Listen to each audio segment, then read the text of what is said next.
Fala, família Palestra! Bem-vindo ao nosso canal de notícias do Palmeiras. Aqui você encontrará todas as atualizações sobre o Verdão. Se você é um fã apaixonado do Palmeiras, então este é o lugar certo para você. Inscreva-se agora para não perder nenhuma novidade importante e seja o primeiro a saber de tudo sobre o Verdão. Então, o programa de hoje, Palmeiras e São Paulo que empataram sem gols. No primeiro clássico do Paulistão 2023, gente, esse resultado aí, refletiu no vestiário, viu? Os treinadores estão falando em contratações, a arquibancada protestou também, a torcida alviverde. Vamos dar uma olhada e a gente já volta aqui pra resenha. O bicho pegou no vestiário. Quem faz aniversário ganha abraço do rival e zoeira dos pupilos. Teve um parabéns ali agora pra ele, né? O bolo acho que não teve ainda, deve ficar pra semana. Mas, bom, parabéns, professor, 50 anos, tá ficando velho, hein? É que bom humor vai bem até quando o áudio da coletiva não funciona. 1, 2, 3, 1, 2, 3, 1, 2, 3. Sumiu todo mundo. Ah, bom, porque às vezes fica igual. 50 anos é uma marca de respeito. Mas aquele abraço simboliza também o quanto Abel Ferreira e Rogério Ceni têm em comum. Na reedição da final do Paulistão de 2022, eles tentam encontrar o time ideal para 2023. E no São Paulo foi justamente um recém-chegado quem teve a primeira chance. Wellington Rato parou em Everton. Do lado palmeirense, um velho conhecido, Rafael Veiga, arriscou de longe. O São Paulo tinha outro novato como trunfo, David. A verdade é que a temporada ainda não engrenou para nenhum dos dois. Surgiu até um cartão amarelo inusitado. O Rafael fez cera no primeiro tempo. Foram erros e mais erros. Tivemos vários erros não forçados, eu falei isto anteriormente, vários erros não forçados e muito precipitados, que rapidamente querer alguma ansiedade de querer ir rapidamente para o golo, com o adversário muito bem posicionado, muito bem estruturado, e nós tínhamos que fazer exatamente o contrário. Bem que o Palmeiras poderia ter alegrado os mais de 40 mil torcedores no Allianz Parque se não fossem tantas falhas. No cruzamento do Marcos Rocha, o Zé Rafael cabeceou para fora. A bola ainda parou nos pés do menino. Ele arriscou, mas Rafael mostrou porque virou titular tão rápido. Outra chance do São Paulo foi com o Arboleda de cabeça. É que a partir do segundo tempo, o Palmeiras acordou e levantou a torcida. O gol saiu do cruzamento do Endrick para o Rony estufar as redes, mas foi anulado por impedimento.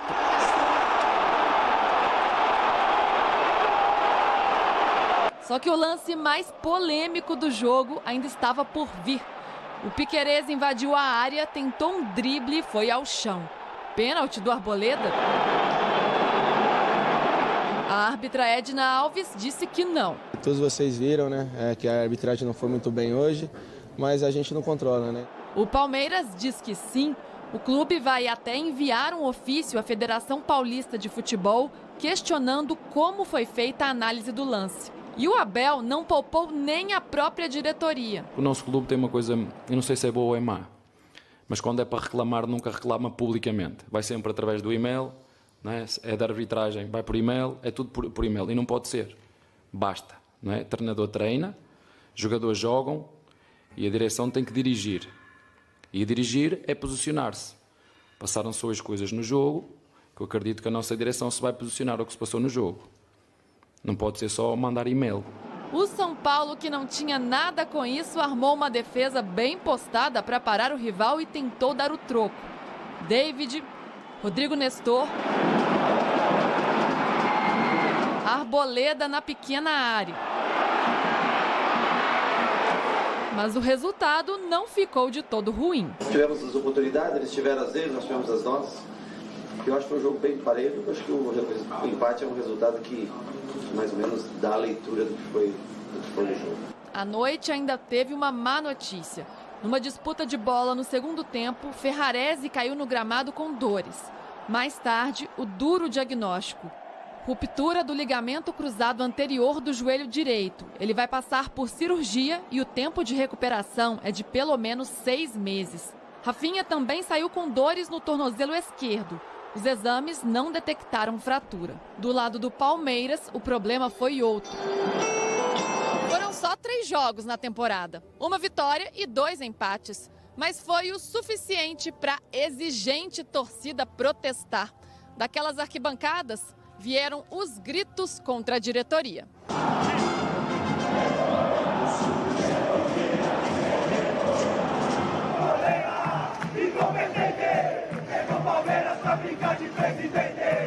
As manifestações saíram do estádio.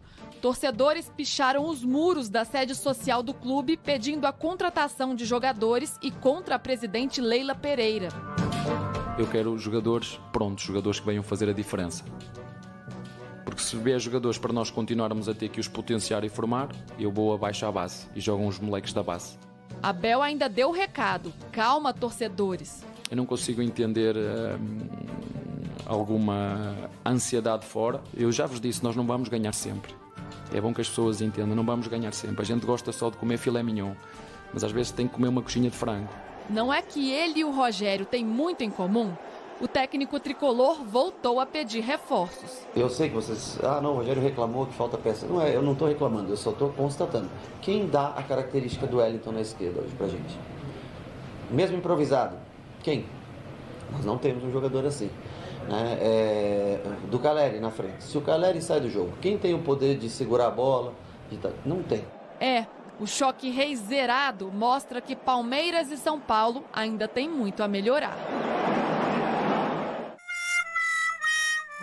Chico, quanto assunto a gente tem para esse clássico, hein? Mesmo um 0-0 e tem assunto, Rapaz, muita polêmica, mas vamos lá. Vamos primeiro avaliar como é que foram os dois times. O Palmeiras jogando em casa, né, pela segunda vez agora no Campeonato Paulista, ainda não marcou. Foi um 0-0 com São Bento, um 0-0 agora com São Paulo. A torcida não está feliz, claro. Não tá, porque a exigência com o Palmeiras ela é sempre muito alta, né, Kalinka?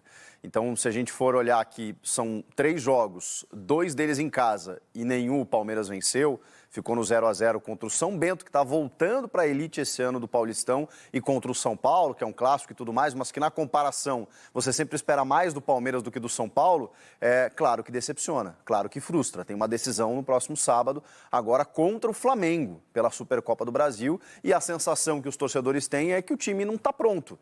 Eu acho que é bem distante disso, não significa que o time não esteja pronto, mas está sentindo a falta da saída do Danilo, do Scarpa, no jeito de jogar. O Abel Ferreira, mesmo o Abel, que tem uma ascendência muito grande sobre o elenco, está tendo dificuldades, porque o elenco ele acabou demonstrando uma carência em termos de opções. E por isso a diretoria está sendo alvo de crítica. O próprio Abel está indo para a coletiva e deixando muito claro que precisa reforçar. E como a palavra do Abel tem um peso tremendo, isso reverbera nas arquibancadas, né? E no resultado. E aí isso acaba potencializando. Foi um jogo muito aquém do que eu esperava, não sei você, assim.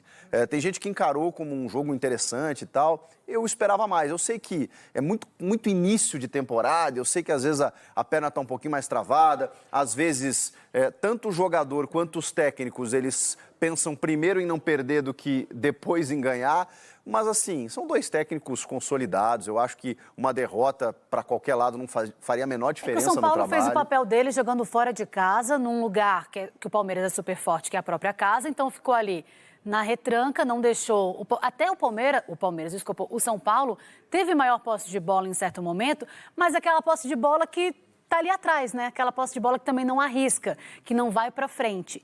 Mas, Chico, eu queria que você falasse mais do protesto. Porque, assim, a gente está falando sobre essas 2 equipes que são equipes grandes de São Paulo, que sempre precisam colocar o resultado e mostrar um resultado. E esse 0-0, isso que você está me falando, que foi um jogo aquém, que reverberou na torcida também. Já é hora da torcida estar protestando? Já é um momento para acontecer isso? Eu acho, Kalinka, eu tenho a sensação que isso é um reflexo não só de agora, não desses 3 jogos iniciais.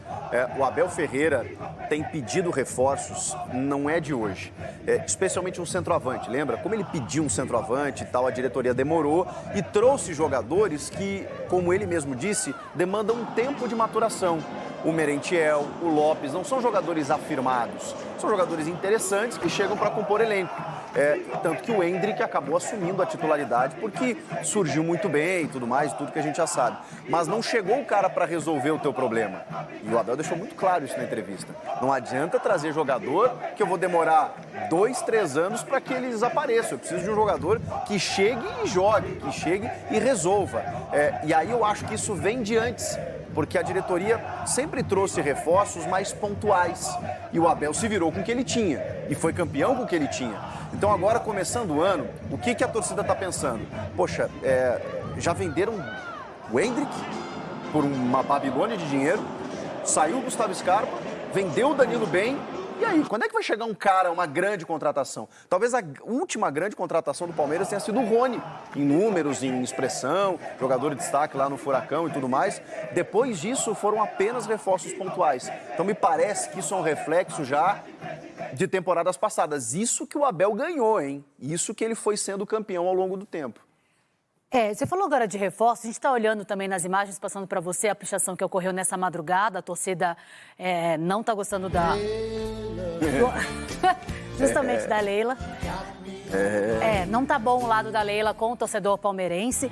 Mas falando em reforços, a gente falava de um cara que o Grêmio estava de olho e que agora o Palmeiras também está interessado, que é o Michael, que está jogando no Al Hilal, né? Sim.